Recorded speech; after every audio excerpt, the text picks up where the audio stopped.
Svētki mums šodien ir. Bet vai patiešām svētki? Pēdējos, varētu teikt, pa 20 gadus, kā paiet gads, 1000 Latvijas iedzīvotāji ir sarukusi Latviju. Bet tie ir svētki. Mēs ar tādu lielu pompu. Jā, mums ir dzimtenei svētki un tā tālāk. Vai tas nav tomēr nožēlojami, ka ikdienā mēs redzot, ka mūsu Latvija iet uz iznīcību. Katru gadu pēdējos 10-20 gadus ir cilvēki sarukuši par 10 000. Mēs sakam svētku. Par ko svētku? Par ko mēs priecājamies? Par to, ka Latvija izzūd. Par to, ka mēs apātiski uz to noskatāmies.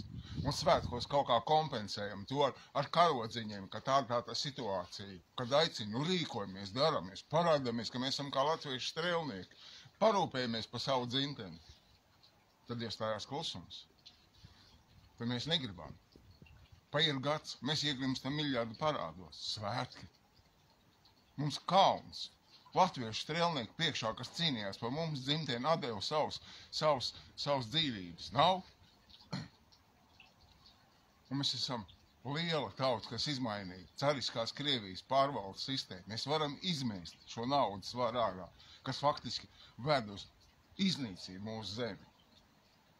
Un mēs apātiski noskatāmies. Noskatāmies tāpatās, kā mūsu blakus izvarota māte. Mēs apātiski noskatītos. Vēl nāk dzimšanas dienā apsveikt šo mātu. Labi redzot, kā viņa cieši. Mēs ar vienaldzīgām acīm to noskatāmies. Spraužam karodziņas pie sienām, mēs esam patrioti, mēs rūpējamies ar lāpām, staigājam apkārt. Ko mēs ikdienā daram, lai Latvija neizzust? Negribam te miljardu parādos. Noskatāmies apātiski uz viņu. Tautas kustība. Mēs esam stipri vienota tauta.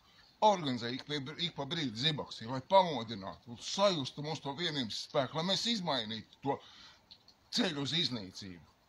Aicinu, iesaistamies, izdzirdam mums, pamostamies, izējam no šī miega ārā, kļūstam vienoti, stipri un pamainam šo vēstures ratu, izlienam no šīs viltīgākās naudas sistēmas, naudas varas sistēmas.